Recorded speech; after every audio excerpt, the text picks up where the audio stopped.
Bonsoir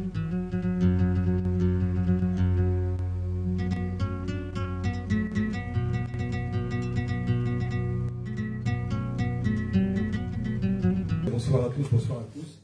Merci d'être venus dans cette soirée hivernale, d'écouter Omar Amouri, qui est historien spécialisé dans le monde berbère, que l'on connaît bien à l'CV parce que vous avez officié ici de longues années à donner des conférences sur l'histoire et la civilisation berbère.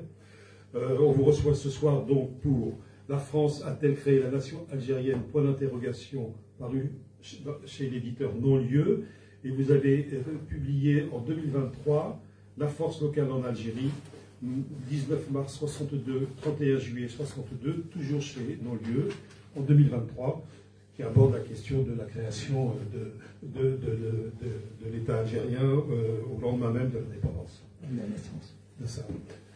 Ce soir donc, on a du pain sur la planche parce que non seulement vous abordez un certain nombre de concepts plutôt difficiles, c'est-à-dire des concepts de nation, d'État, de peuple, et peut-être aussi celui d'identité, sur lesquels, si on a le temps, nous reviendrons. Et pour ce faire, vous brossez rien moins que pratiquement plus de 10 000 ans d'histoire nord-africaine et algérienne en particulier, puisque vous remontez à la civilisation capsienne, c'est-à-dire 8 000, 5 000 avant Jésus-Christ, et vous brassez toutes les périodes qui nous amènent jusqu'à aujourd'hui, c'est-à-dire depuis l'Antiquité berbère, depuis la pénétration de l'islam et de l'invasion arabe, en passant par les royaumes, etc., la colonisation ottomane, la colonisation française, l'État algérien post-indépendant en 62, et la question des relations franco-algériennes. Alors tout part de notre président Macron. Qu'est-ce qu'Emmanuel Macron vous a fait pour vous engager dans une telle aventure et sur le développement d'autant de concepts et d'une si longue période historique? Pardonnez-moi, je vais reprendre Vous faites ce que vous voulez, vous êtes chez vous. Pour être plus précis, je reprends... Oh là là, quelle catastrophe, j'aurais dû sortir mes lunettes d'abord. Sachant que je suis complètement miro. C'est pas grave, je m'occupe du téléphone. Je suis vraiment désolé. Quelle catastrophe. Ah voilà, mais ils sont là. Je vous assure que c'est l'âge. Alors, Macron, alors qu'est-ce que dit ce monsieur? Il a dit, il s'était interrogé, la construction de l'Algérie comme nation est un phénomène à observer. Y avait-il une nation algérienne avant la colonisation française? Voilà la question. De plus, il avait qualifié le régime algérien de politico-militaire, l'accusant de cultiver une mémoire historique et d'entretenir une rente mémorielle à travers une histoire officielle qui ne s'appuie pas sur la vérité. Donc, j'ai travaillé sur ces éléments-là, mais pas que. Donc, je suis parti avec l'idée de développer et de montrer est-ce que Macron avait raison, totalement, partiellement, ou pas du tout. Donc voilà l'idée qui m'a amené à faire ce livre. Cette aventure, c'est vous avez pas. Alors, on essaiera d'attendre la fin de la rencontre pour répondre à la question qui est posée dans le titre. Est-ce que l'on peut d'abord commencer par dégager un peu le cadre théorique dans lequel vous vous situez? C'est-à-dire, qu'est-ce que l'on entend par nation et qu'est-ce que l'on entend par peuple? La nation, et si on définit la nation selon quelques théoriciens du fait national, comme Benedict Anderson, un Américain, et puis Ernest Renan, français du 19e siècle. Et ça, c'est les conférences. C'est la fameuse conférence en 1882. Ensuite, Anthony Smith, un sociologue anglais, qui a travaillé sur ces faits-là. Donc, ces trois théoriciens, la nation apparaît comme un phénomène abstrait, mais qui a une réalité politique. Comment peut-on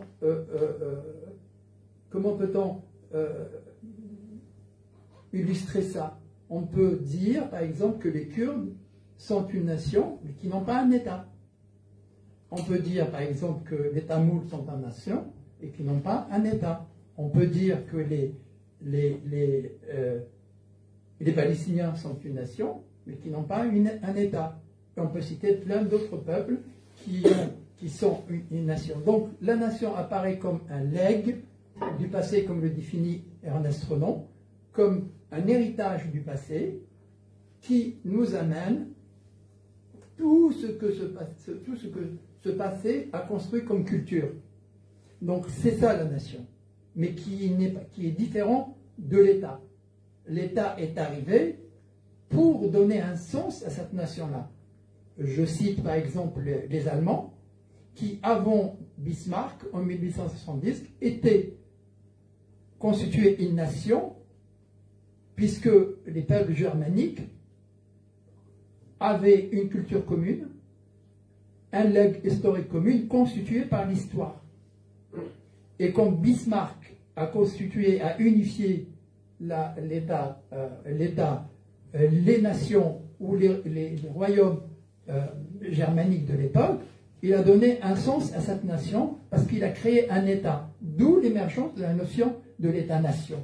Ce sont des concepts nouveaux qui donnent un sens. En Algérie, je peux parler d'autres États aussi, comme la Turquie, qui était un empire avant. Puis, avec Kemal Atatürk, à la fin de la Première Guerre mondiale, est née une nation turque sur ce que constituait autrefois le royaume. Donc les Turcs ont commencé à réfléchir sur quelle base allaient-ils construire leur État-nation. Les intellectuels et les politiques turcs plutôt ont commencé à interroger leur passé antique, d'où ils ont intégré dans leur raisonnement leurs ancêtres qu'on appelle les Hittites, comme ils ont intégré les Gok turcs dans leur considération. Donc ils ont construit une base d'une nation en faisant une synthèse avec leur antiquité. Les Français ont fait, c'est un autre concept chez les Français, parce que Ernest Renan dit que nous sommes dans un autre concept, parce que l'histoire de la France est un éternel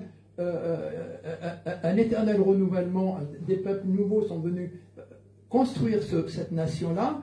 On a vu que c'est les Alamans qui ont donné le sens de l'administration et la base administrative à la France. Donc la nation française est construite différemment. Les Chinois, c'est une nation qui depuis les Qing et les Han, on a construit une nation qui reste valable jusqu'aujourd'hui.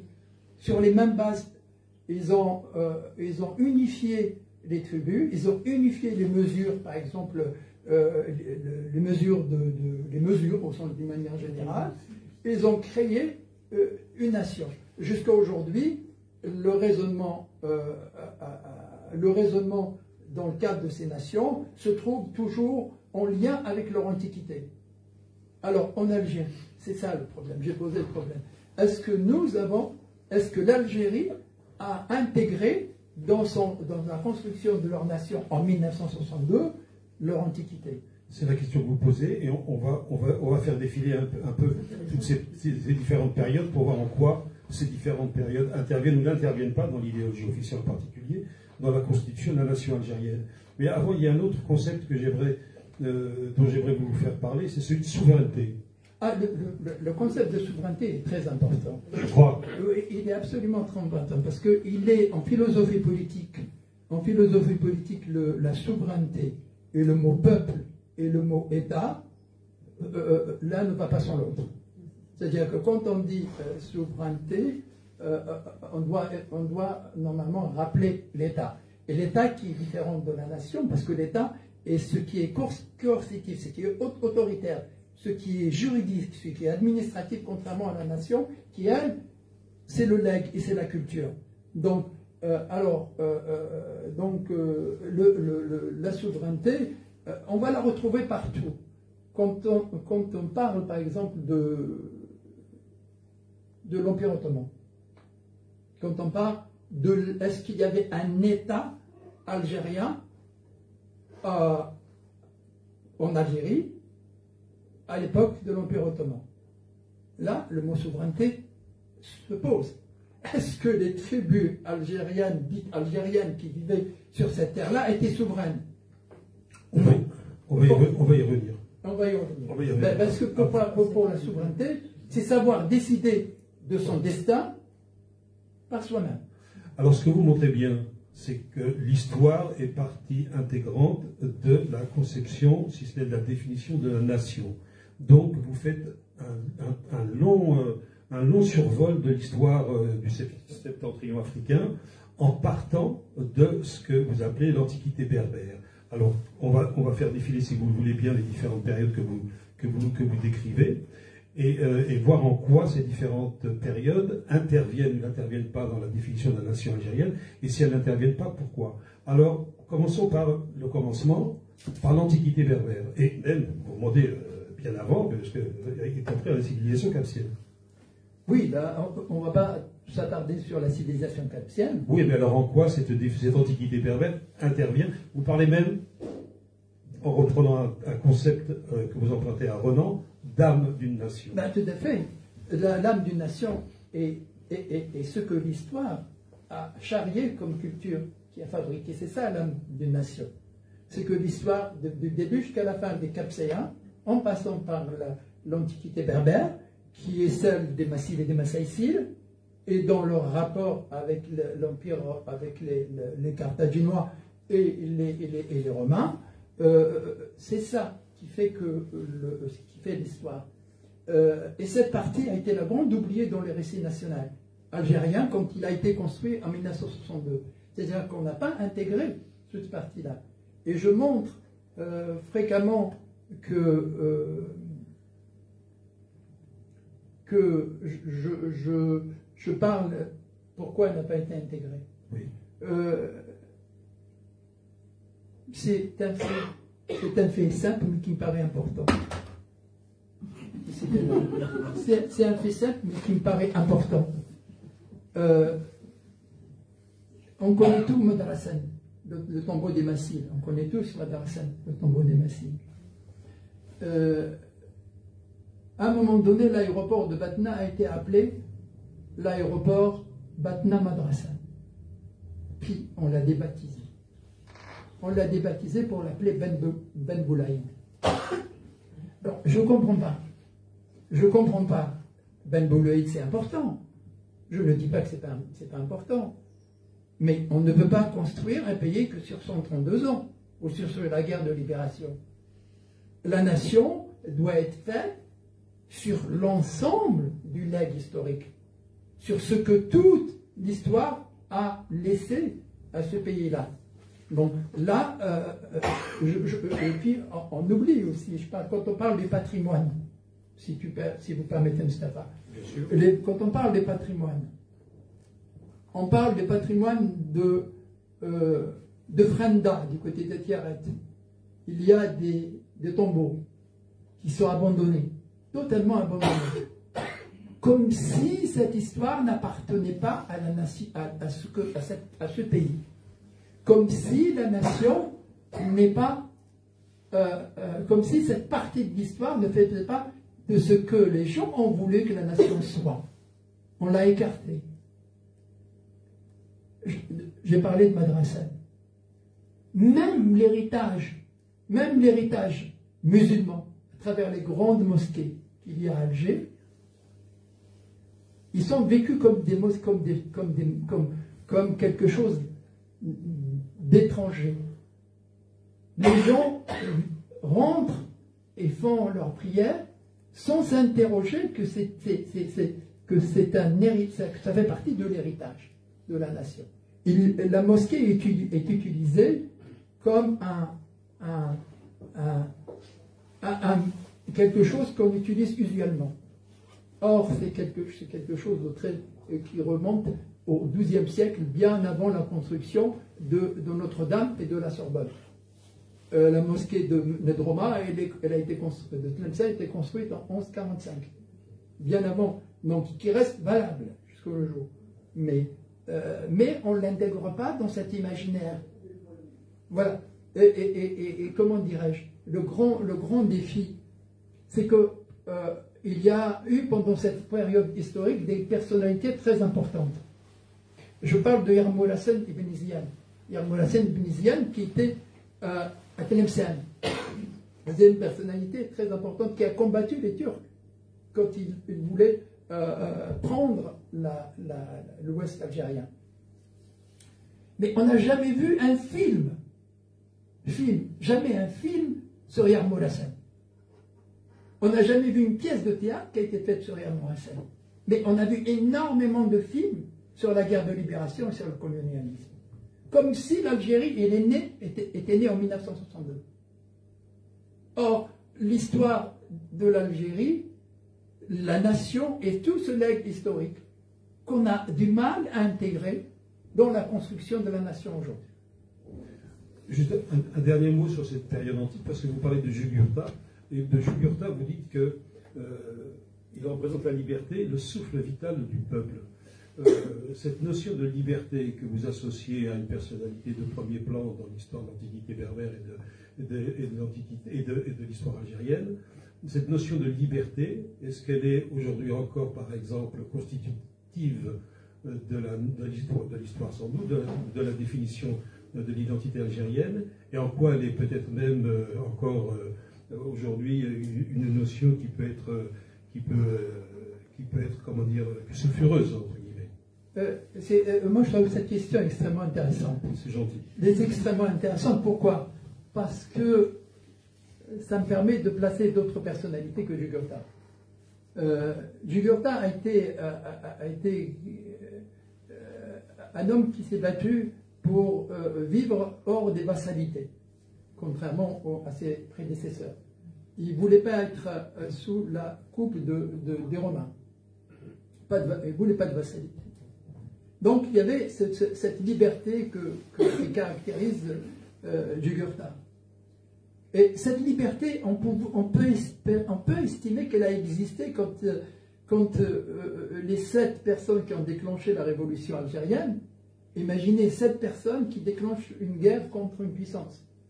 Je trouve que c'est quand même très important.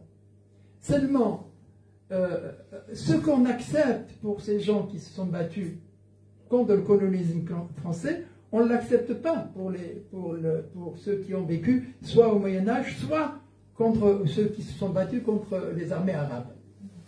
Je ne vois pas pourquoi Koussaïla n'est pas considéré comme quelqu'un qui s'est battu pour sa liberté, pour son peuple, pour son peuple et pour sa terre, contre Oqba ibn Nafi'. Je ne vois pas pourquoi on ne peut pas le considérer comme quelqu'un exactement comme se battait, comme le faisait Mohamed Boudiaf, comme le faisait. C'est exactement quelqu'un qui se battait pour sa terre, pour sa dignité. Or, aujourd'hui, il y a une ville qui porte le nom de Oqba ibn Nafi', mais il n'y a pas de ville qui est réservée pour Koussaïla. Donc, c'est ça qui est surprenant. Donc, l'histoire, telle qu'elle est présentée souvent dans le récit national, elle est biaisée. Et j'attaque les choses de cette façon-là, moi. J'ai dit qu'il y a quelque chose qui ne va pas. C'est-à-dire qu'il faut remettre les choses dans leur contexte historique, sans tabou. Alors justement, vous abordez la période de l'islamisation et de l'arabisation, et pour le coup, vous vous attachez à démonter l'idéologie officielle qui présenterait, qui sacraliserait finalement cette période, alors que vous avez un regard beaucoup plus historique sur la façon dont les choses ont été faites, notamment la violence, et le processus par lequel cette islamisation, cette arabisation s'est faite, et surtout ce qui est intéressant, quelles conséquences on en tire quant à la définition de la nation algérienne? Encore une bonne question. cette période d'islamisation, effectivement, je vois mal dans un 20h de la télévision algérienne quelqu'un venir et dire qu'en fait, finalement, les Berbères ont été massacrés, totalement massacrés par les armées arabes. Je vois très mal, parce que c'est quelque chose de très de sacré, l'islamisation de l'Afrique du Nord.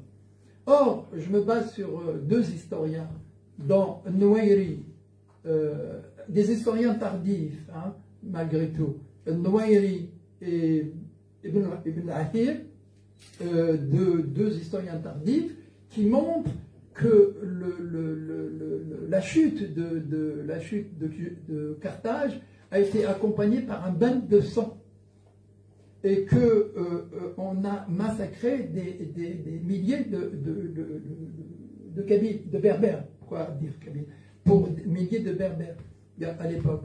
Donc ça, c'est un fait. Et pourquoi le dire? Parce que l'histoire est biaisée. Ce n'est pas pour porter querelle ou pour... mais c'est parce que qu'on ne construit pas un imaginaire sain avec une histoire biaisée. Donc, je parle aussi on ne connaît pas. On sait qu'au 8e siècle, par exemple, un certain Maïsara Madrari a mené de Tanger, a mené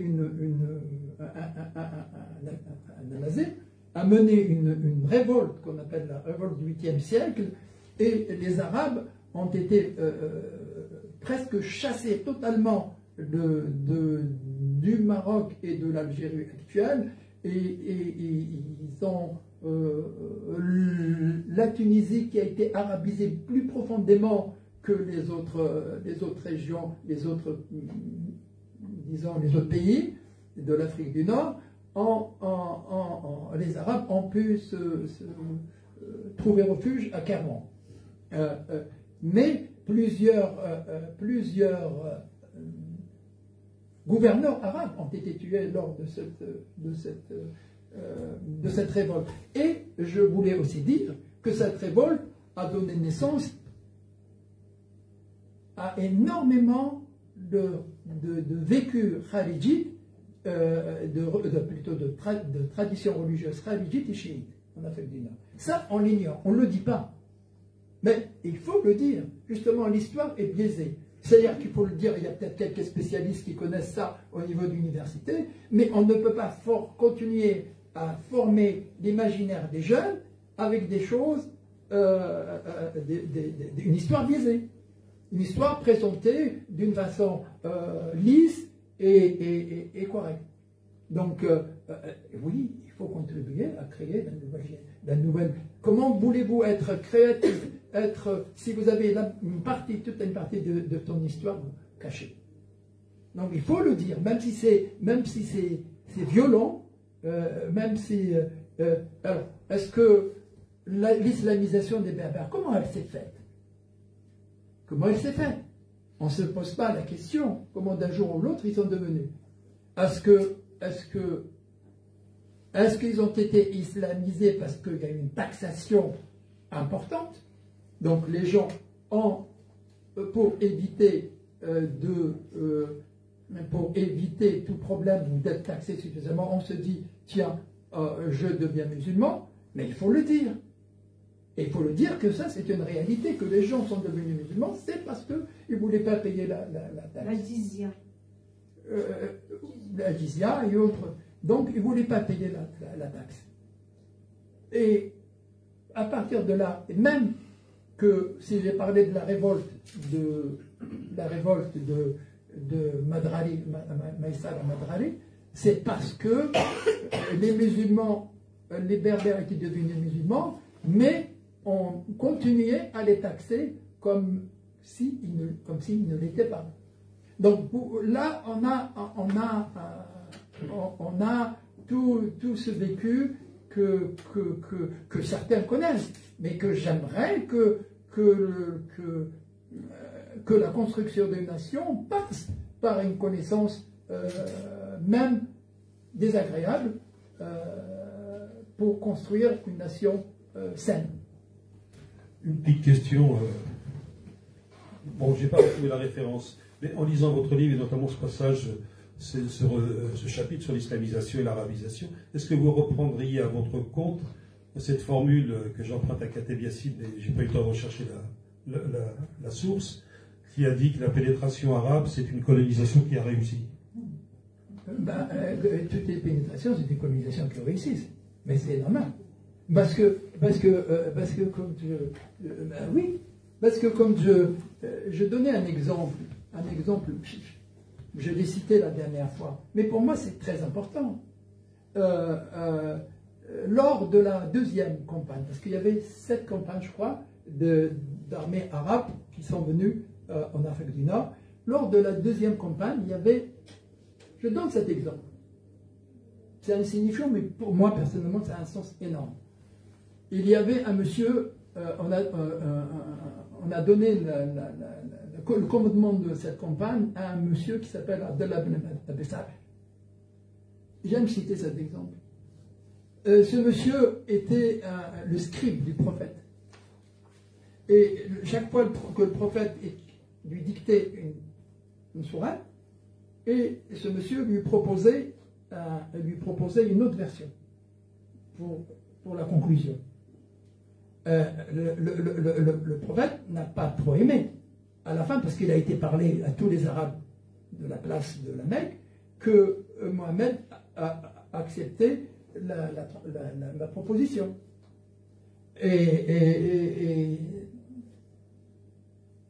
Et son frère de lait était Othman, qui allait devenir le 3e calife. C'est très important. Du coup, le prophète Mohammed a voulu la peau de ce Abdallah, mais qui finalement il l'a sauvé. Mais c'est à lui qu'on a donné le commandement de la deuxième campagne, d'islamiser les Berbères. Moi, je me pose la question, pour moi c'est très important. Quel est le sens de l'islamisation? Quel est le sens des campagnes arabes? Est-ce que c'était pour réellement islamiser ou pour partir à la conquête d'autres territoires? Certains me diraient que c'est les deux à la fois. Mais l'islamisation, c'était pas un phénomène. Mais aujourd'hui, on regarde ces conquêtes avec les yeux de la sacralité. C'est-à-dire qu'on ne pose pas de questions sur cette partie de l'histoire. Moi, j'ai essayé de montrer ce qui est biaisé dans l'histoire. Et que les récits sur lesquels a été construite la nation en 1962 est passé par une histoire et beaucoup de non-dits. Voilà. Beaucoup de non-dits. Alors il y a un moment très important dans votre livre qui tourne autour de l'occupation ottomane qui a duré 3 siècles. Et quelle était la situation du territoire, pour ne pas dire de l'Algérie, qui n'était pas encore constituée, à l'arrivée des Ottomans? Et pourquoi viennent-ils d'ailleurs?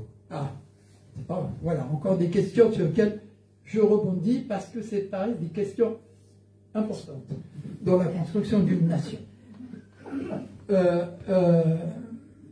Nous sommes en 1515. Les Hafsides à l'est, donc en Tunisie, c'était la dynastie des Hafsides, et de l'autre côté, on avait les Ianides. 2 nations, deux dynasties qui se regardent l'une en face de l'autre et qui ne se sont jamais entendues. On dirait les Massides et les Massaïcides au IVe siècle. Vraiment, on retrouve toujours le même schéma, parce que c'est un grand pays. On trouve alors, donc, on a une faiblesse des dynasties terrible. Il y avait des Espagnols, effectivement, qui avaient déguisé pour occuper, d'ailleurs, ils ont occupé, Bougie a été occupée, etc. Et donc, il y a un certain nombre de roitelets qui ont, mais je dirais qu'un certain nombre de roitelets qui ont appelé, qui qui ont demandé de l'aide aux Ottomans, sont venus. Mais est-ce que toute l'Algérie qui les a appelés? Non. Parce que les Zianides n'ont pas. Les Zianides à l'ouest ont combattu les Ottomans, puisque Arouj, le frère de Khalid, a été tué du côté de Tlemcen.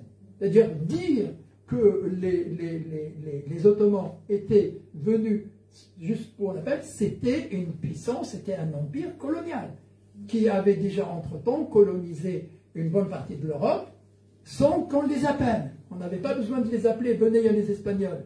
Ils sont partis à la conquête de l'Europe, ils ont conquis le Moyen-Orient, le Liban, l'Égypte, l'Irak, et jusqu'en Arabie Saoudite. Donc il y avait une conquête ottomane au sens propre du terme. Alors, a-t-on appelé ces Ottomans? Je ne crois pas que dans l'absolu on peut dire que toute l'Algérie actuelle avait appelé les Ottomans. C'est tout comme la question de l'État. Y avait-il un État algérien à l'époque ottomane en Algérie? Mais pardi, comment voulez-vous avoir un État algérien en Algérie quand toutes les tribus en Algérienne avaient un caïd à leur tête?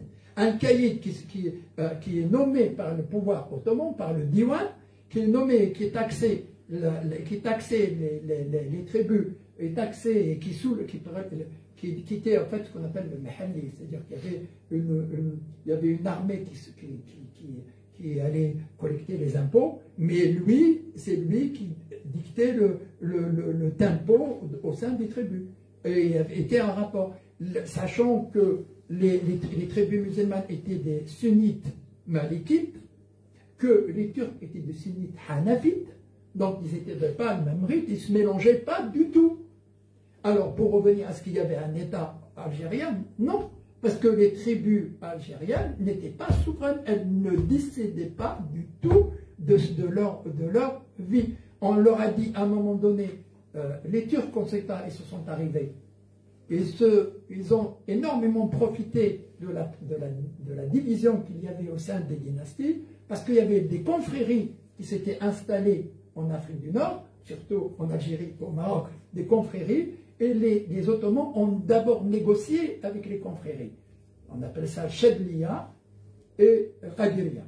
Ce sont des grandes confréries, après il y a plusieurs d'autres qui vont naître de ces deux confréries, et qui ont négocié avec eux, et ils leur donnaient de l'art. Il y avait la piraterie et la course. Et bien ils partageaient, ils leur donnaient un peu des revenus de la piraterie pour continuer à exister. Donc ils étaient tous d'accord. À Charoubi, à Alger, ils étaient en grande partie. Mais, donc cet État, quand les tribus n'avaient aucun pouvoir de décision, les tribus n'étaient pas souveraines, les tribus autochtones n'étaient pas souveraines, on ne peut pas parler d'un État algérien. Quand les décisions, on peut parler d'un État ottoman en Algérie, mais pas... Hein? Vous l'appelez exogène? Exogène, un État exogène, et non pas, comment s'appelle-t-il, Benjamin Stora a dit, à un moment donné, il a dit oui, il y avait des représentations, des représentants diplomatiques en Algérie, donc il y avait un État algérien. Mais non, c'était des représentants auprès de la régence d'Alger, et pas auprès des tribus. Les tribus n'avaient pas un pouvoir central, n'avaient pas un souverain qui les gérait. Ils étaient, ils ne se concevaient pas comme un peuple conscient politiquement. Ils étaient juste des tribus. L'idée de peuple, on va attendre longtemps pour voir l'idée de peuple naître jusqu'à 1920, pour voir l'idée du peuple apparaître. Donc, c'est très compliqué de dire...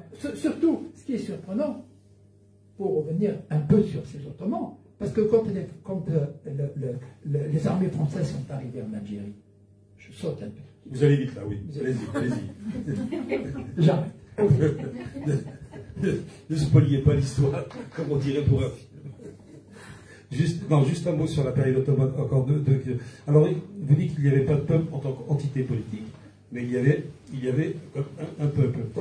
Et vous consacrez tout un chapitre pour mettre en avant finalement une sorte de patrimoine culturel commun qui irait. D'ailleurs, il y aura une question aussi sur le Maroc, parce que pour le coup, le Maroc par rapport à l'Algérie offre une très grande singularité. Ah, oui, oui. Peut-être on va commencer par lui d'ailleurs. Non, mais je vais commencer par l'autre question. Voilà. Parce que moi, je reviens un tout petit peu. Si, disons qu'en 1800, nous sommes en 1802, deux commerçants oranais partent à Constantine pour le commerce, pour leur négoce.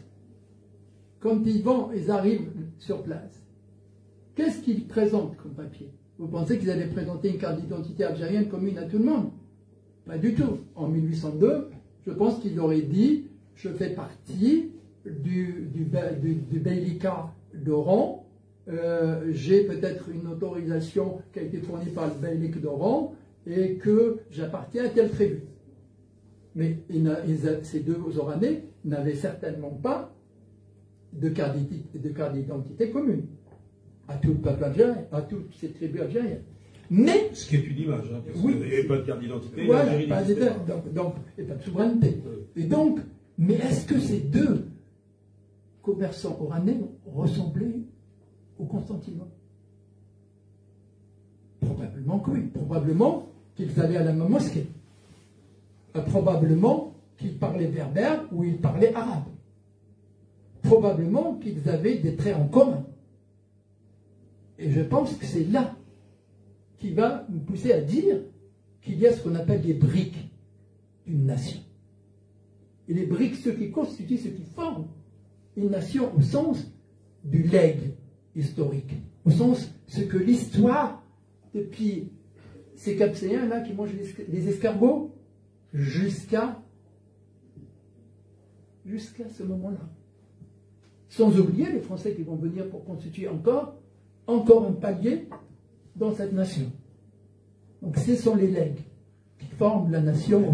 Capital symbolique c'est tout à fait le capital symbolique qui s'ajoute par la suite quand l'État-nation existe, qui vient et qui... Donc voilà, c'est ça. Donc il y avait certainement beaucoup de choses en commun, mais qui ne formaient pas, qui à l'époque n'étaient pas encore formés. Donc, mais de l'autre côté, on ne peut pas parler de peuple. Au sens politique. Au sens politique, on pouvait parler de sens démographique. Il y avait une démographie. Au sens démographique, on pouvait. Mais on ne pouvait pas parler de peuple, parce que peuple, c'est... on n'a même pas défini. Peut-être qu'on arrivera à cette question. Peut-être. Oui. Mais là, ce qui est intéressant aussi, c'est que dans un jeu de miroir, vous montrez la grande différence avec le Maroc. Parce que le Maroc, en Algérie, il y avait ce qu'on appelle, comme en Italie, il y avait la débilité, moi je mets en parenthèse, la débilité des États italiens au XVe siècle, qui étaient incapables de se mettre d'accord pour constituer une sorte de Machiavel rêvé d'un grand prince qui venait unifier l'Algérie. Mais ce qui est terrible en Algérie, c'est qu'il y avait une puissance dominatrice. Donc, qui a gelé le jeu politique qu'on aurait amené. Oui, mais au Maroc, cette puissance dominatrice. Oui, je vais y arriver. Vous y arrivez? Oui, je vais y arriver. Faites pas comme les politiques. Oui, non, je vais. Ah non, là, pas du tout. Mais pendant la période ottomane, tout le jeu politique a été gelé. Les tribus n'ont pas permis l'émergence d'un Moulay Ismaël au Maroc, qui a unifié les tribus. Donc parce qu'il y avait un pouvoir ottoman qui était là et qui a freiné toute espèce d'évolution homogène. Comme le faisait la France à un moment donné, et qui a freiné toute évolution homogène en interne. C'est pour ça que je me suis attardé sur l'Empire ottoman et voir quelles étaient les conséquences dramatiques sur l'évolution politique en Algérie de l'Empire ottoman. Parce que c'était pas sain, c'est malsain. Parce que quand les Français, je saute mais c'est important pour moi, quand en 1830 les Français sont arrivés, il arrive, le comte de Bourmont arrive à Alger, il rencontre le Dey Hussein, il remet, le Dey Hussein remet les clés de la ville au duc de Bourmont, il se barre. Le 31 juillet, il était à Naples, à Oran, Hassan Bey, à Oran. Il est parti presque 2 jours après. Parce que déjà, 2 ans auparavant, il avait d'énormes problèmes avec les tribus. 2 ans auparavant, 1828, même avec les Hachem, les tribus d'Abdelkader. Il avait énormément de problèmes. Donc il s'est barré. Il est parti à la Mecque. Bonzarag, qui était au titré. Et il est parti en Égypte, seulement. Il restait que le Bey Ahmed de Constantine, parce qu'il était un Koulouri. Moitié-moitié. Donc il restait, donc ils s'entendaient, même lui, il ne s'entendait pas avec l'Abdelkader par la suite, mais peut-être qu'on aura une question là-dessus. Et on voit qu'aujourd'hui, il y a un quartier qui s'appelle Hussein Bey, alors que ce monsieur a livré la ville et il est parti le 31 août. Voilà, donc ce qui fait que l'histoire est biaisée. Encore une fois, on ne parle pas de ça. Comme à l'école. Aujourd'hui, comme moi j'ai été voir les programmes scolaires de l'Algérie aujourd'hui. On continue à dire sans réfléchir qu'il y avait un État algérien en Algérie. Mais non, comment voulez-vous qu'il y ait un État algérien quand les tribus dites algériennes qui ont formé l'Algérie par la suite avaient un caïd qui les gérait et que le Diwan était constitué uniquement d'Ottomans et de Turcs. Le Diwan, c'est le gouvernement. Donc si je résume, si j'essaye de résumer, exercice difficile, la situation en 1832, à l'arrivée des Français, il n'y avait pas d'État endogène, autochtone, il n'y avait pas de peuple constitué sur un plan politique, il n'y avait même pas de frontières connues comme telles. Non. Donc la France arrive sur une terre sur... Oui, la question des frontières, il y a une personne qui est en prison pour ça, mais la question des frontières... D'ailleurs, vous avez un mot à dire sur ce qu'il disait à propos de ça? Oui, je ne vais pas vous vous non, mais c'est pas grave. Les frontières, telles qu'ils existent aujourd'hui, ont été signées, il y avait le traité de la Marnia, qui a été signé en 1845, je crois, le 19 mars 1845, je crois, et celui le traité avec la Tunisie, c'était en 1910. C'était en 1910. Et donc, on a décidé d'une façon géostratégique, c'est-à-dire qu'en dents de scie. Tel coin, c'est à moi, ça, c'est pas à toi. Donc, on a mis d'une façon géostratégique. En revanche, les frontières, à l'époque des frontières du temps des empires et des royaumes, c'est pas en termes géostratégiques, c'est en termes d'allégeance. Quand une tribu porte allégeance à un monarque, c'est les gens qui font partie du royaume et pas la terre au sens délimité, au sens frontière. Les frontières avaient autre sens. Or, les frontières au sens géostratégique, c'est un concept plus 19e siècle. Plus 19e siècle. Donc, quand on raisonne en termes anciens, si on plaque un raisonnement du 19e siècle sur un mode de fonctionnement du Moyen-Âge, on est un peu dans l'erreur. Donc, c'est ça que il faut être un peu prudent quand on parle des frontières. Parce que, autrefois, c'est que moi, je suis tribu, je trouve mon intérêt de rejoindre ce royaume, ben, je lui prête allégeance. En Algérie, malheureusement, pendant toute cette période, aucun chef n'a pu émerger pour constituer une référence pour dire, bah, écoutez, je vous ai mis. Du coup, quand la France est arrivée, en 1830, qu'est-ce qu'on trouvait comme sur le territoire algérien? Et ça, je ne suis pas exhaustif. J'ai trié un peu sur les tribus que j'ai données dans le livre. Oui, alors, je dis que en 1830, à l'arrivée des Français, il y avait Sidi Ben Abbas et Ibn Amr. Il y avait les Flétas au nord de Mascara. Les Douir, Abid et Bouish dans l'Oranie. Les Hachem, celle de la tribu des Abd al-Qadir, étaient à Mascara. Les Beni Manassar étaient à Méliana. En Kabylie, je résume, on avait les Aïtiraten et les Flissen. Dans la Métidja, il y avait les Hadjot et les Oufiya. Dans Abiskra, on avait les Oulad Naïl. À Shnef, on avait Oulad Riyah. Oulad Sidi Sheikh al-Bayad. Et Haraktas Oulad Riyah dans le Constantinois. Je ne suis pas exhaustif là. Vraiment. Donc, quand la colonisation française arrive, on avait ces tribus-là. Mais sans aucun pouvoir central sur ces tribus. Et du coup, quand ils se sont révoltés au début, quand la France est arrivée, ils se sont révoltés non au nom d'un peuple, mais au nom de la religion.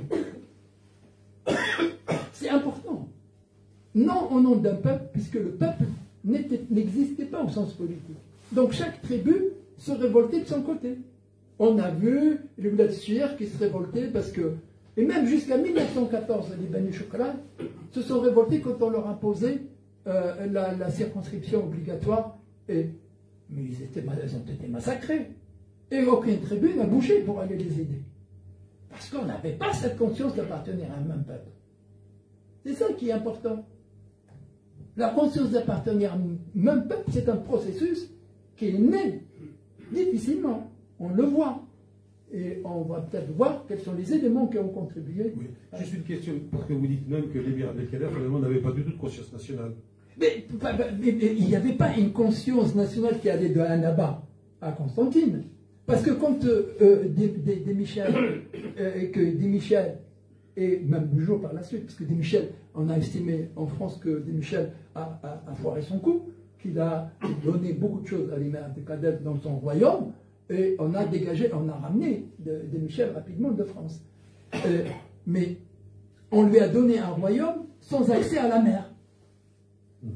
Sans accès. Tous les ports, il n'avait pas le droit d'aller au port, ni Arzeux, ni machin, ni Alger. Non. Donc c'est un royaume qui était amené à mourir. Bon, il a eu le mérite de constituer un petit État, mais il allait être étouffé. Mais parce que quelqu'un qui avait conscience d'appartenir à un grand pays, il va se dire, mais non, mais je ne veux pas accepter ça. Puisque par la suite, il y avait des Algériens qui n'ont pas accepté la négociation sur le territoire. On se rappelle Karim Belkacem, quoi qu'il fait son discours en disant que je ne veux pas lâcher le Sud. Donc on voit qu'à quel point il n'y avait pas cette conscience, et on sait très bien que aussi, comment s'appelle-t-il,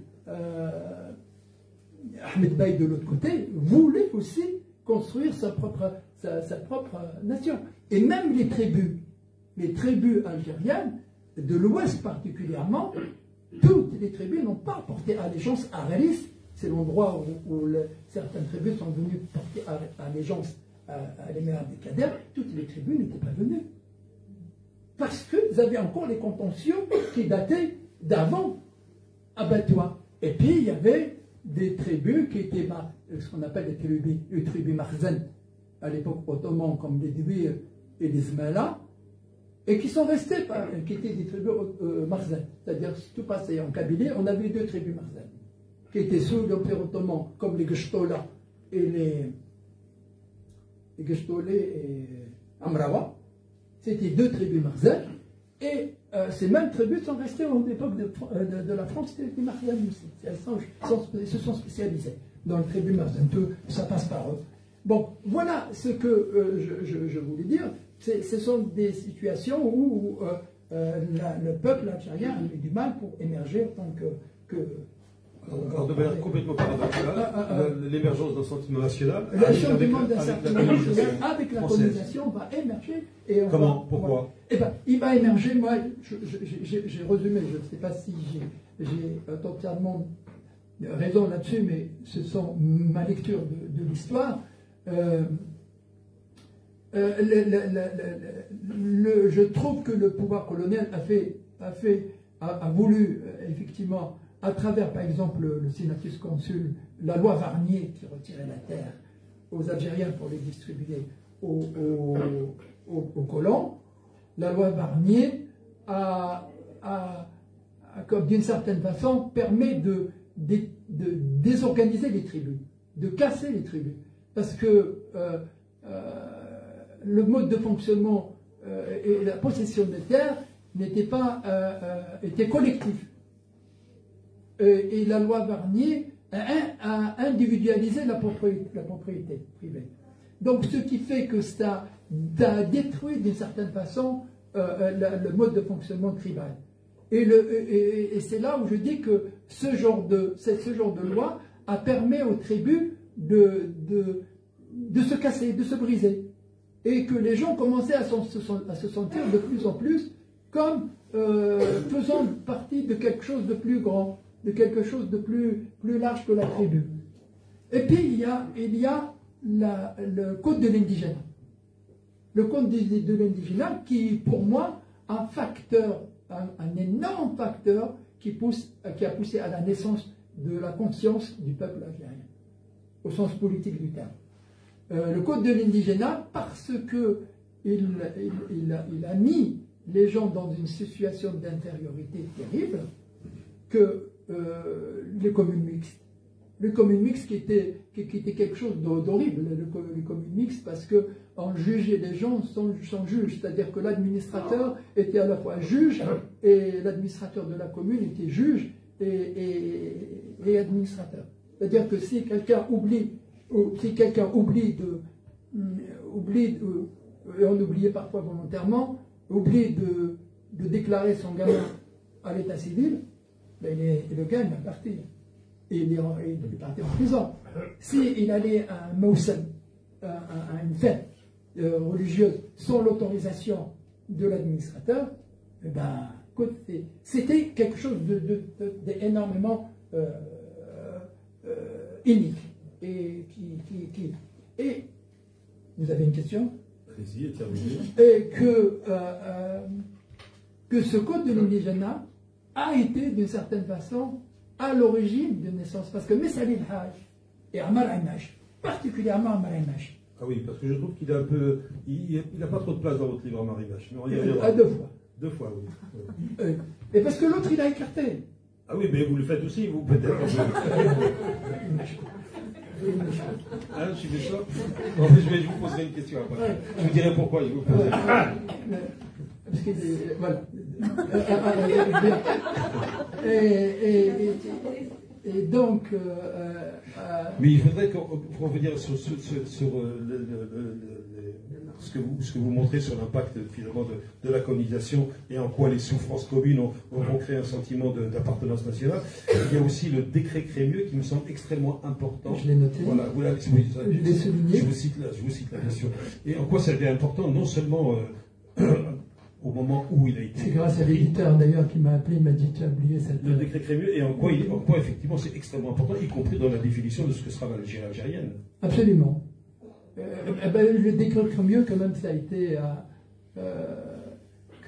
là, demain, il va y avoir un article qui va sortir dans un journal sur le décret Crémieux.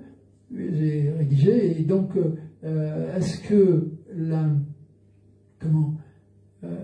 le décret Crémieux, c'était plus une fêlure pour les musulmans que pour les juifs. Hein. Oui, bien sûr. Voilà, c'était plus. Mais il faut expliquer que la nationalité c'était plus pas aux musulmans. Oui. C'était plus une fêlure parce que ils l'ont très mal vécu. Parce que les autres sont devenus, ils sont devenus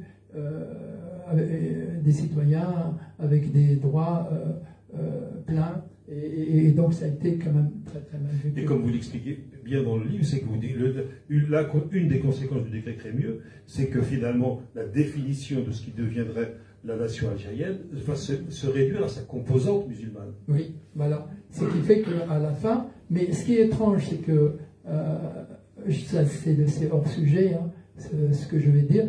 Ce qui est étrange, c'est que quand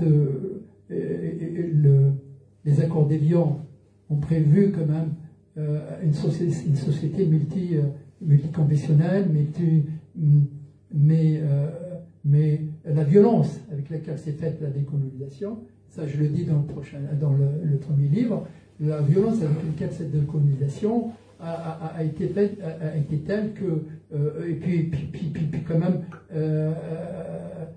même il y a eu le problème de la nationalité qui devait se poser, parce que si l'Algérie devient indépendante, quelle nationalité pour les autres? Est-ce que c'est de prendre la nationalité algérienne ou la nationalité française?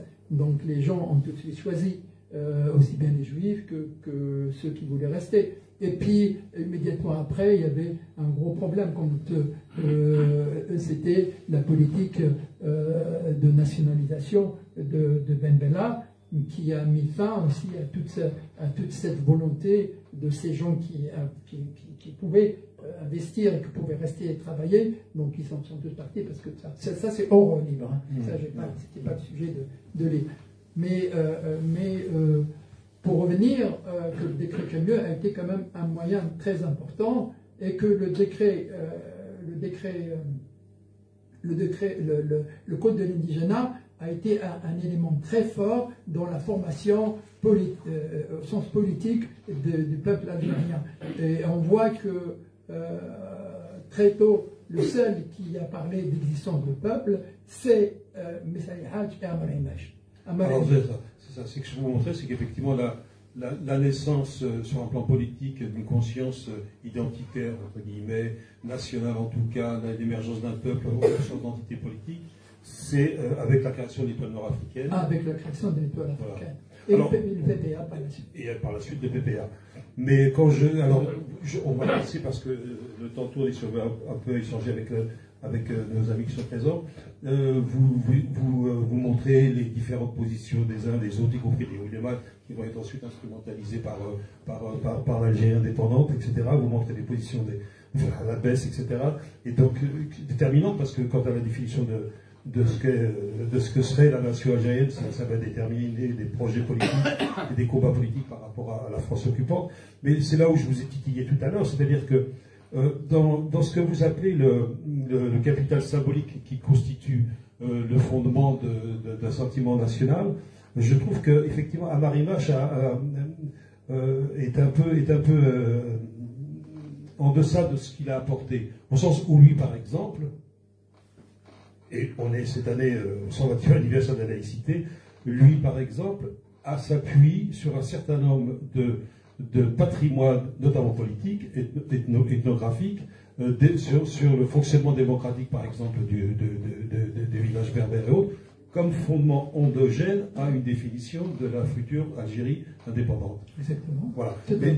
Mais cet aspect politique n'est pas présent à la fois dans ce que vous recensez comme tout le patrimoine culturel qui serait au fondement de ce sentiment national, mais dans ce dialogue et même dans l'opposition avec Messaï Hadj, à mon avis, n'est pas assez souligné. Oui, j'ai pas souligné effectivement, mais il mérite à lui-même pour lui.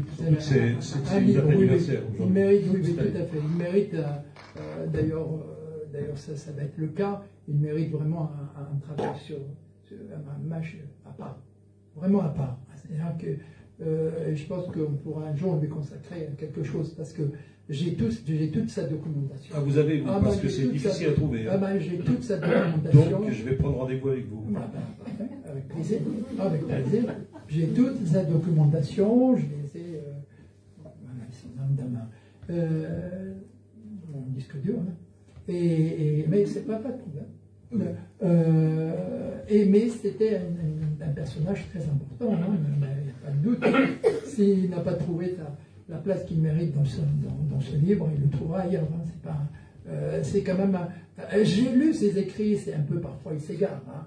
Parfois il y a des digressions dans ses écrits qui parfois voilà. Donc voilà. Donc à Image, je reviendrai sur ce personnage. Pas de problème. Alors on va faire un gros saut. On va arriver à l'Algérie indépendante, et en quoi finalement le récit officiel fait abstraction de tout ce dont on a parlé là ce soir, en quoi finalement l'Algérie va devenir souveraine en 1962, mais vous dites que lui, le peuple, ne sera pas souverain. Naturellement, parce que ce qui est surprenant, c'est que je reviens, par exemple, je vais parler de l'armée. L'armée, c'est très important. Parce que Macron a dit, est-ce que le régime algérien est un régime politico-militaire? Quand je regarde l'histoire depuis 1962, je trouve que Ben Bella a été mis au pouvoir par un militaire, qui est Boumedienne, et l'ANP, l'Armée nationale populaire, a été créée en 1962. Et en même temps, Boumedienne était chef d'état-major et ministre de la Défense dans le gouvernement de Ben Bella. Ce qui est terrible pour ne pas dire que c'est un régime politico-militaire qui s'est fait dès le départ. Mais on me dit que pendant la guerre de libération, un militaire pouvait laisser tomber son crier et aller devenir civil. Je n'étais pas tout à fait pas généralisé. Mais bref, mais là, on n'est plus en guerre. On est dans un État indépendant. Donc, on a vu que souvent quand il y a des problèmes en Algérie, quand le problème de régulation se pose, comment réguler ces problèmes-là? Par exemple, quand il y a eu, quand on a Chadli a été désigné par le DRS, par Kassim Albar, qui a désigné, sous la pression, qui a désigné Chadli. Et là, on s'aperçoit, on sort un homme de l'armée et on dit voilà le président. Et le peuple n'a même pas donné son avis, ni rien du tout. Voilà, on sort un président. Ensuite, quand il y a eu les événements de 1988 et puis 92, Khaled Nazar a demandé à M. Benedid de démissionner. Donc il a pris le pouvoir. Et puis je saute, on arrive à la période de Hirak. Il y a eu une crise. Gaïd Salah, qui l'a fait à contre-cœur, demande à Bouteflika de partir. Ainsi de suite. Et on a nommé par la suite Tebboune. Mais à chaque fois, quand il y a une crise, la force qui régule le pays, c'est l'armée. Ce n'est pas un peuple, ce n'est pas une institution civile. C'est l'armée qui est toujours le régulateur. D'ailleurs, en fait, le peuple, il est, depuis le début, il est plus objet d'une politique qu'instigateur d'une politique. C'est-à-dire que Boumedienne, quand il faisait ses discours, il disait « le peuple a besoin de ça ». C'est lui le peuple, en fait. Tous ses discours, c'est lui l'incarnation du peuple. Mais et c'est pas ce que le peuple mais lui, il sait que c'est bien pour le peuple. Donc à chaque fois, le peuple apparaît comme un concept abstrait parce qu'il n'a jamais eu une constituante. C'est la constituante qui donne un sens à ce qu'on appelle un peuple. Parce qu'il n'y a jamais eu une constituante. Donc le peuple, jusqu'à aujourd'hui, reste flou dans sa définition. Il est souvent objet d'une culture. Voilà. Donc, et on continue à le maltraiter. Parce que quand on voit le discours, la façon dont monsieur le président algérien aujourd'hui parle aux gens, avec un langage extrêmement peu châtié et parfois manipulateur, c'est sûr, c'est étonnant. Comment voulez-vous qu'un peuple puisse exister, ait conscience et confiance en lui, quand on continue à lui présenter les choses d'une façon biaisée? Et le président Tebboune, il dit que l'Algérie est la troisième puissance économique. Après l'Égypte, après l'Égypte et l'Afrique du Sud, c'est l'Algérie. Mais comment peux-tu te comparer à toi? Tu as vu que tu es revenu en hydrocarbures. Donc, comment tu oses présenter aux gens ce classement, tout en sachant que ce n'est pas totalement, c'est faux. Montre-moi comment tu as fait ce classement, en fonction de quoi tu as fait ces classements. Montre-moi. Et puis c'est ce qui est surprenant. C'est quand on voit à travers des vidéos, par exemple, qu'un wali, un préfet à Alger, en Algérie, qui se promène, comme ça je vois des vidéos, pour moi ça a un sens. Il parle au maire et lui dit, si tu ne le fais pas, je vais te dégager aujourd'hui. Vous avez peut-être vu ça.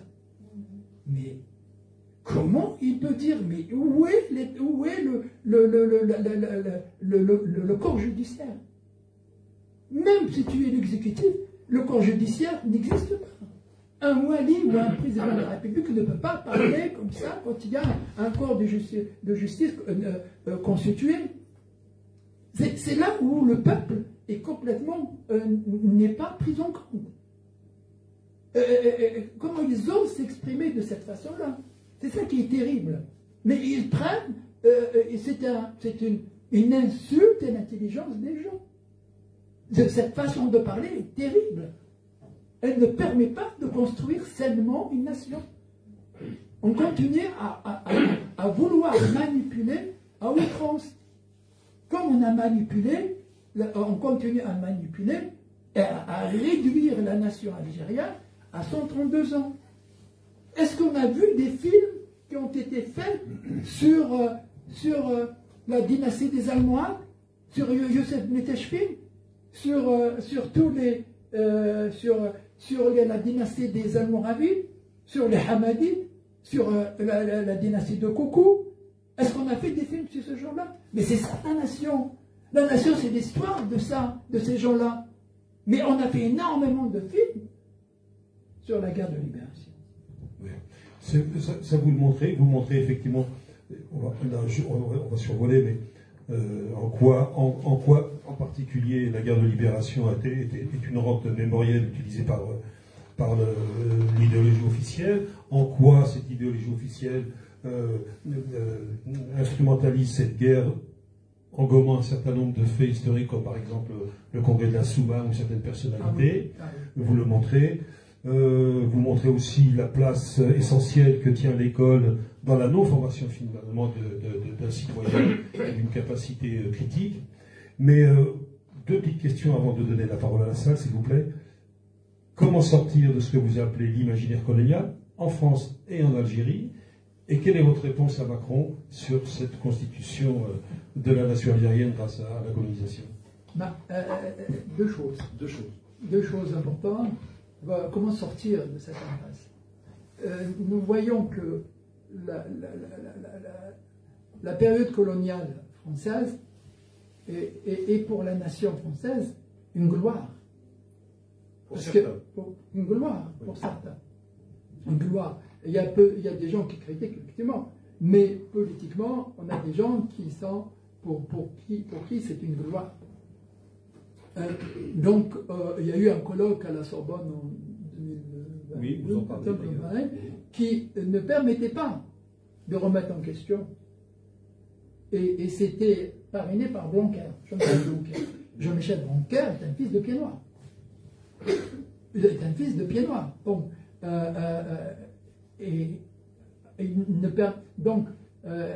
on a du mal à sortir de cette impasse-là. Chaque fois que quelqu'un, si tu fais en France une campagne électorale et puis tu dis je suis contre contre le système colonial, sur 10, tu as peut-être 3 qui vont voter pour toi. Parce que le colonialisme apparaît comme quelque chose qui est dans l'ADN des systèmes français. Bien, une question, j'aurai bientôt une question. Et donc, par voie de conséquence, on est là dans un rapport avec l'imaginaire colonial qui a été formé particulièrement lors de la Troisième République, avec ce que on appelle, ce que Kipling, l'homme de comment on appelle ça, de la jungle, Kipling appelait ça le fardeau de l'homme blanc, et que Jules Ferry a porté terriblement, porté devant l'Assemblée nationale en disant que la France a le droit, en tant que puissance civilisatrice, de civiliser les gens pauvres. Et ces valeurs-là ne sont pas encore sorties. Ne sont pas encore sorties. Ils sont encore présentes, les valeurs de la Troisième République. Ils sont encore cachés, mais qui conditionnent pas mal de la pensée en France. Mais comme vous le dites vous-même, Et d'ailleurs, le terme d'identité, je ne voulais pas trop l'aborder parce qu'on n'a pas trop le temps, mais moi, me gêne un peu parce que l'identité, c'est quelque chose de plutôt mobile et ça a tendance plutôt à figer le principe identitaire. Je préfère utiliser un autre concept qui est utilisé par un philosophe et sinologue qui s'appelle François Julien, qui parle de ressources culturelles. Et en matière de ressources culturelles et Descartes, c'est un autre terme qu'il utilise, il y a Jules Ferry d'un côté, et il y a, vous le citez d'ailleurs dans votre livre, Clémenceau, qui est aussi la France, ou même Montaigne, qui est aussi la France, et qui, pour le coup, offre toute autre image. Ben oui, heureusement que Clémenceau disait, quand Jules Ferry racontait à l'Assemblée nationale, qu'effectivement, il y a des races supérieures, des races inférieures. Il a dit, quand j'entends les Allemands parler des Français, je réfléchis 3 fois avant d'accepter cette idée-là. Et puis, comme dirait l'autre, il y a aussi des gens comme Montaigne qui, bien avant, estimait qu'il y avait un relativisme culturel, c'est-à-dire on ne peut pas parler de cette façon-là des gens. Et puis, je raconte aussi comment Guy de Maupassant, dans un séjour à Alger, a estimé que les plus barbares, c'était pas les barbares, les gens qu'on considère comme les barbares, mais c'est plutôt la force coloniale. Donc, pour sortir de l'imaginaire français, l'imaginaire colonial, je pense qu'il faut faire un énorme travail, qui est extrêmement difficile, qui, par exemple, je disais que j'aimerais bien entendre dans un débat télévisé à 20h le débat sur le code de l'indigénat en France. On pose la problématique sur le code de l'indigénat. Donc, comme je vois les têtes là en train de bouger, je ne suis pas certain que cela risque d'arriver. Mais ceci dit, c'est comme ça qu'on sort. Si on veut arriver à sortir de cette impasse-là, on aimerait bien qu'un jour on arriverait à poser le code de l'indigénat comme problème et les lois Barnier et toutes ces problématiques, et aussi parler de ce que l'armée française a fait partout en France, à travers surtout Bugeaud, qui est symbolisé vraiment de ce qu'on pouvait être, de ce qui était affreux dans le colonialisme, voilà, et qui était soutenu par des sommités comme Tocqueville. Bien sûr, bien sûr. Donc c'est ça qui est terrible. Oui. Donc nous sommes là. Alors pour l'Algérie, parce que le poids ne repose pas que sur la France. Et il faudrait que les Algériens apprennent à construire la nation sur un modèle qui intègre l'ensemble du legs historique. Et qu'on arrive à relativiser la place du colonialisme français et de la guerre de libération dans la construction de nation. On se sentira mieux. Et on fera moins peser le poids sur cette guerre. Elle apparaîtra plus saine aux yeux dans la construction de la nation. Et les jeunes auront une vision plus large de ce que constitue ce pays. Bon, il y a encore une centaine de questions. Juste la dernière avant de donner la parole à ça. Alors, qu'est-ce que vous avez répondu à Macron? Est-ce que la France a créé la nation algérienne? Aucune nation ne peut créer une autre nation. Parce que la nation obéit au principe de legs historique. C'est ce que j'essaie depuis tout à l'heure de dire. C'est-à-dire que la nation algérienne est le résultat de toute son histoire. Il y a eu l'État-nation l'État qui est arrivé en 1962, qui a bénéficié des frontières qui ont été posées par l'époque coloniale, mais si je nie l'existence de cette nation, je nie l'existence de la nation berbère. Parce que c'est l'âme de cette nation. C'est elle qui est au centre de cette nation-là. Donc, il est très difficile de pouvoir dire que nous sommes dans une situation où, aujourd'hui, nous pouvons construire sans remettre en question le poids du colonialisme dans la construction de l'État. Il faudrait qu'on réfléchisse sur ça. Voilà. Alors, j'ai fait deux bêtises. Alors, voilà, s'il y a quelques commentaires, réactions, questions, c'est le moment. Parce qu'on a déjà été un peu long en tribune. Je suis désolé. Je commence. Bonjour, merci pour présentation. En fait, j'ai eu l'occasion de vous écouter donc, dans le cadre du Graal du Commandant Yazid. J'ai beaucoup aimé. Donc, ce que j'aime franchement dans votre travail, c'est votre démarche. Je trouve qu'elle est spéciale, elle est unique. On sort un peu du standard.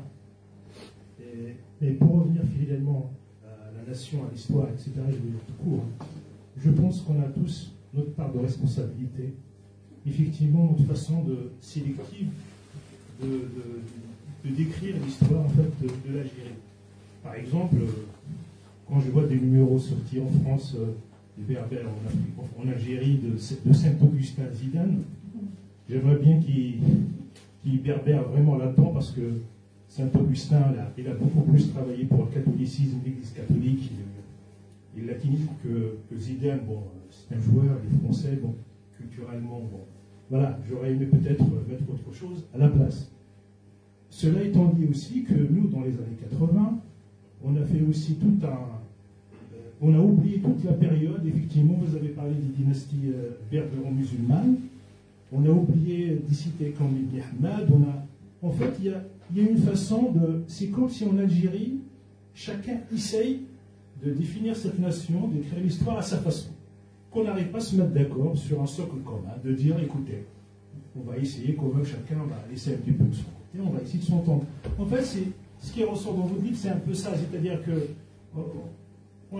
personnellement, j'aimerais bien tout simplement mourir en sachant globalement l'histoire de mon pays, et qu'on se mette d'accord sur un minimum. Qu'aujourd'hui, aller chercher justement, je veux bien, l'Algérie est faite de tout ça, je comprends, mais cette sélectivité, cette façon de parler d'une personne, pas d'une autre, je pense qu'elle me dérange énormément. Et j'essaye de m'en sortir de ma vie quotidienne. Et pour revenir rapidement à la France, comment voulez-vous expliquer aujourd'hui à nos enfants qui sont nés en France, qui fréquentent pas mal d'écoles de Jules Ferry, ça leur arrive maintenant, ils sont grands, de me poser des questions, mais c'est qui Jules Ferry, papa? Ils fouillent, ils sont instruits. Donc en fait, il y a effectivement cette colonisation que c'est un fardeau. Je ne veux pas que les enfants français qui n'ont rien à voir avec c'est quand même ils ne sont pas responsables de cette colonisation. Qu'on débatte tout simplement, qu'on leur dise que c'est une erreur et qu'on l'assume. C'est aussi simple que ça. Mais effectivement, vous avez dit qu'il y a tout un lobbying qui fait. Aujourd'hui, on ne peut pas l'oublier facilement. Voilà. Et merci beaucoup pour votre démarche. Je trouve qu'elle est super. Merci beaucoup. Merci beaucoup. Ouais, bah, je m'attendais. Merci. Et il y a des questions là. Non, c'était pas vraiment une question, c'était une digression que j'ai tout de suite compris. C'était une remarque par rapport à la persistance en France de cet esprit colonial. Moi, j'ai suivi les choses, disons, depuis les années 60, la guerre d'Algérie, et j'ai quand même perçu que cet esprit colonial, il régressait. C'était devenu, dans l'intelligentsia française, une tare qui était en régression. Mais, aujourd'hui, il y a un mouvement en sens inverse. Oui. Ces valeurs de la colonisation, elles étaient complètement rejetées dans les années 80-90. Et aujourd'hui, elles font un retour en force en liaison avec cette montée que l'on connaît de l'extrême droite. Exactement, c'est exactement ça. Exactement ça. Et si on ne fait pas ce travail, s'il n'y a pas un courage pour faire ce travail, pour sortir. Parce que ce qu'a fait Macron, son comportement avec les Africains a été du odieux. Et vous le montrez. Oui, et vous montrez aussi que ça coûte à la balance commerciale française. Ça coûte à la balance mais il a dit d'abord que c'est un crime contre l'humanité. Voilà. Donc il y a un peu tout et n'importe quoi. Emmanuel Macron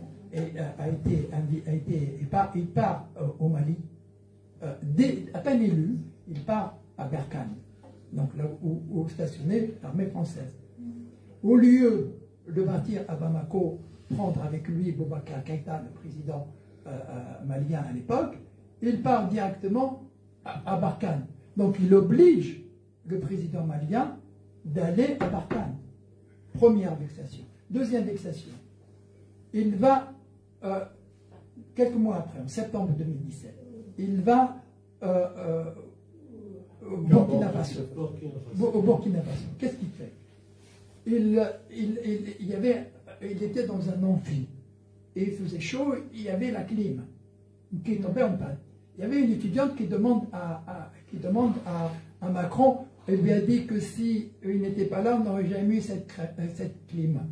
Alors il a dit, il a regardé, il a dit, moi je ne suis pas président du Burkina, et il regarde le président Kaboré, Marc-Roch Kaboré, pour lui dire, il s'est levé, il est parti, puis en le tutoyant, il lui dit reviens, il lui dit il a été réparé la clim. Deuxième grosse vexation.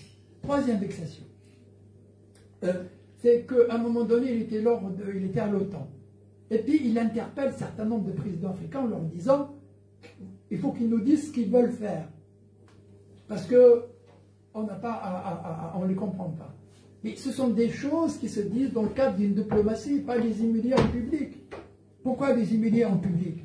C'est pour ça que la déclaration de Macron, celle-là, qui est arrivée en 2021, mais elle fait partie de la même démarche que la vexation qu'il a fait subir les Africains. Si aujourd'hui, tous ces États qui étaient en Afrique sont tombés, et ils ont des régimes plus durs, plus révolutionnaires, qui ont chassé la France, c'est parce que Emmanuel Macron n'avait absolument rien compris à ce qui se passe. Aujourd'hui, Areva, qui exploite le minerai, a été chassé, et au Mali, c'est une autre entreprise chinoise et américaine qui exploite le minerai, alors que le pays est pays qui de l'uranium, qui a besoin d'uranium pour ses centrales.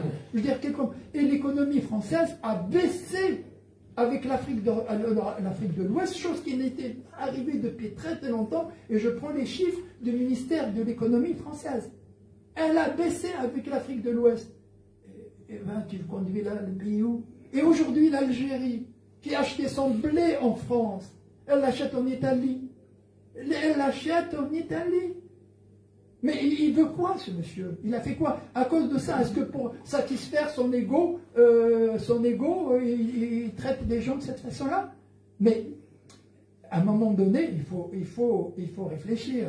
Ce monsieur a été une catastrophe, du moins dans cette partie-là. Il a été une catastrophe, mais ceux qui viennent derrière ne sont peut-être pas moins inquiétants. Ah bah, parce que ces valeurs coloniales que l'on promeut aujourd'hui, elles entrent dans une campagne plus large, qui est la campagne contre le wokisme.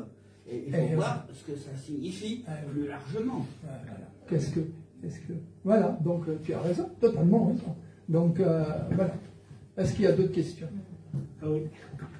Juste concernant l'État algérien, de par sa nature militaire, n'a pas fait la synthèse de son histoire en excluant des pans très larges de l'histoire, n'a pas fait sa synthèse culturelle.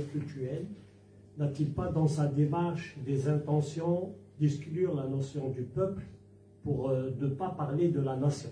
Ah bah bien sûr, mais totalement. Voilà. Juste, si on prend en comparaison avec d'autres, vous avez cité la Turquie par exemple. L'Iran, surtout l'Iran. Oui, justement, j'allais parler de l'Iran. Mais la Turquie, elle a intégré la notion du peuple Selçuk. L'Iran, elle est allée encore plus loin, elle est allée l'Iran, c'est les Sassanides. Les Sassanides, les Mazdakides, les Zoroastriens, alors que c'est un État théocratique. Et donc, vous avez aussi les Chinois, les Qing, les Han. Mais pourquoi cette notion de peuple qu'on veut au moins exclure dans le récit historique algérien, à savoir que cette notion d'exclusion du peuple, ça cache quand même la nation qui derrière, qui peut se revendiquer encore. Oui, c'est très bien, c'est une question que... oui, bien sûr, nous connaissons la charte de 1964 qui a été promue par notre charte d'Alger Ben Bella, dans lequel il cite Jugurtha Massinissa comme ça qu'elle est lancée dans le texte, mais en disant qu'en fait finalement toute cette histoire c'est fini, elle a été remplacée par l'islam et l'arabité. Et il se base sur le livre de Mubarak el-Meli, qui a écrit un livre en 1937 dans lequel il dit que l'histoire des Berbères était finie et qu'elle est dissoute dans l'arabité, l'islamité. Et ce livre a été à l'origine des programmes en Algérie en 1964-65, je sais pas. C'était à l'origine des programmes. Donc, alors la notion du peuple, le pouvoir algérien n'a jamais voulu faire un citoyen. C'est ça. Ce que je dis est très important. À aucun moment on a voulu faire du peuple un peuple de citoyens. On a fait un peuple qui dépend de ce que le gouvernement lui donne. Donc, un citoyen veut dire liberté politique, veut dire décision, veut dire demander des comptes au pouvoir. Donc, en fait, le mot citoyen n'a jamais été utilisé. Et ça, c'est un point très, très important dans la démarche du pouvoir. C'est rejeter le plus loin possible le concept de citoyen. Oui, mais le peuple ne l'a pas toujours accepté quand même. Il y a eu le Irak. Le Irak, ce n'est pas l'expression de la nation. Le Irak est un mouvement qui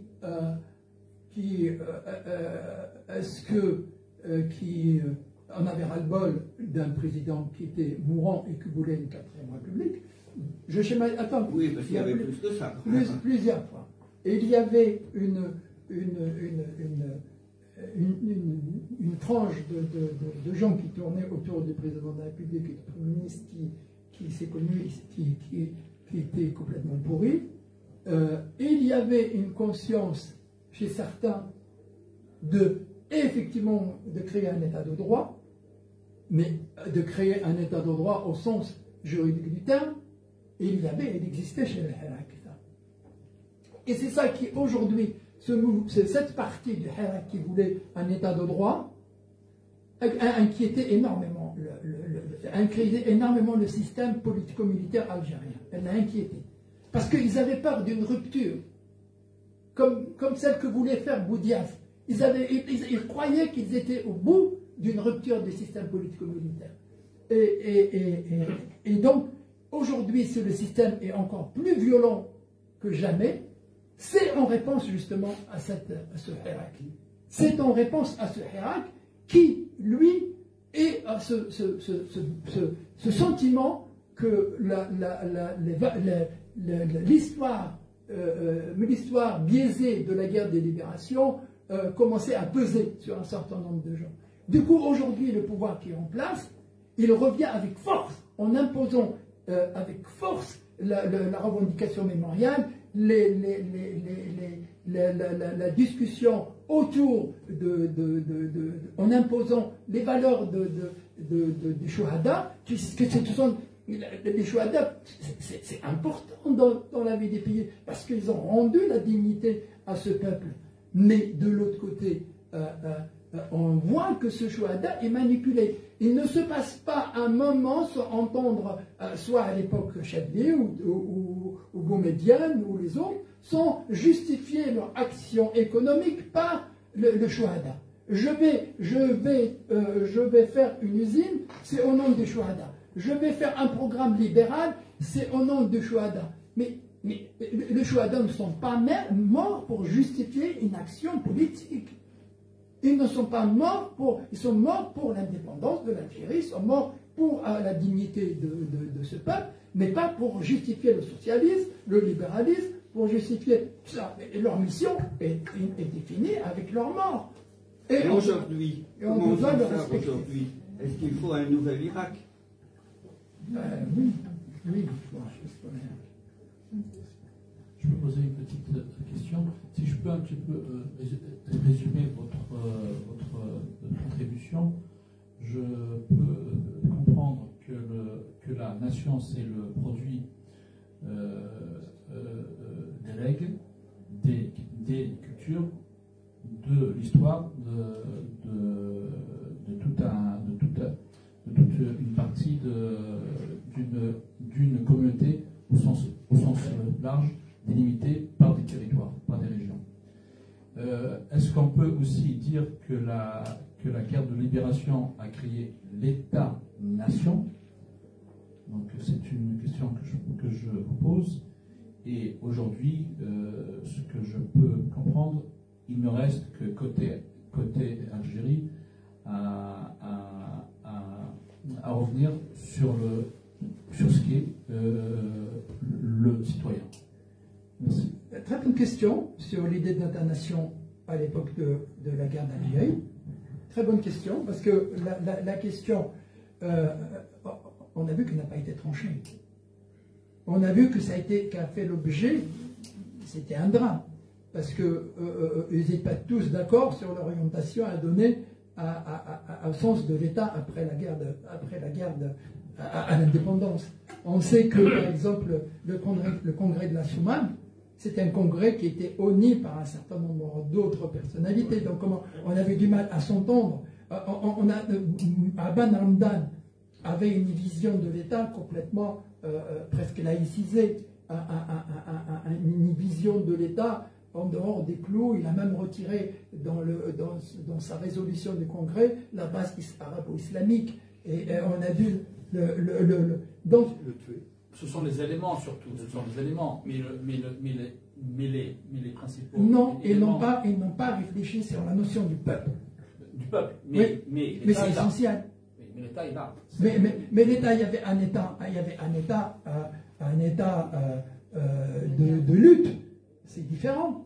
Il y avait un État de lutte qui est le GPA. Il y avait un État qui est de lutte. Mais personne n'osait poser le vrai problème. Parce que de peur de gâcher la lutte. Et on a caché beaucoup de choses. L'orientation. Oui, l'orientation. Donc pour éviter les problèmes, on sait par exemple qu'ils ont caché beaucoup de choses. On sait qu'Aban Hamdan était mort. 6 mois après, on met une photo sur le Moudjahid clandestin avec la photo d'Aban Hamdan mort sur le champ d'honneur. Oui, c'est un fait. Mais si tu veux, on était dans le mensonge. On était afin d'éviter, pour eux, c'était pour éviter que la lutte soit dissolue, c'est surtout cacher les assassinats. Mais on cachait les assassinats. C'est-à-dire, il est mort il y a 6 mois, et puis on le met. Mais voilà, c'est par exemple le nombre de morts, des gens qui sont morts pour la guerre de libération. C'est un gros dilemme. C'est un gros dilemme. On a 1,5 million qui sont morts, officiellement. Mais est-ce que c'est vraiment 1,5 million? Ça peut être plus. En tous les cas, un Moudjahid clandestin. C'est l'écriture de l'histoire. Ah oui, mais non, c'est pas l'écriture de l'histoire. Un Moudjahid clandestin, en 1958, disait qu'il y avait 500 000 morts. Le Moudjahid est dirigé par. Et c'est le GPRA qui l'écrivait. C'est le gouvernement provisoire qui gérait le Moudjahid. Il disait qu'il y avait 500 000 morts.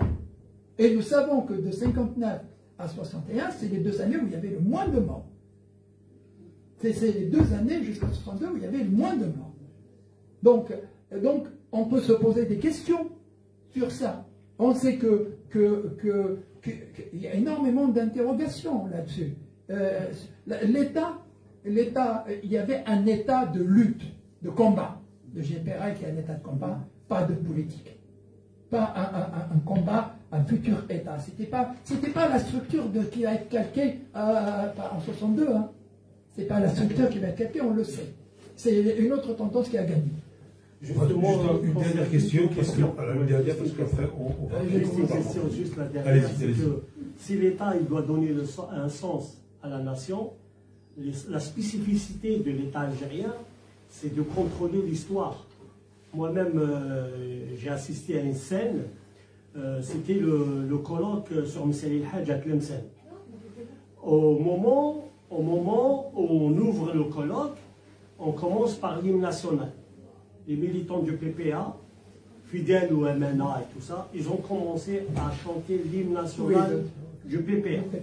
Et donc, l'obsession du pouvoir algérien aussi, c'est d'enterrer cette histoire et de contrôler le processus de l'histoire. Pourquoi ils demandent les archives à la France? Obsession de contrôle, d'avoir les archives coûte que coûte, alors que à l'indépendance, 6 camions sont partis de Tripoli avec des archives.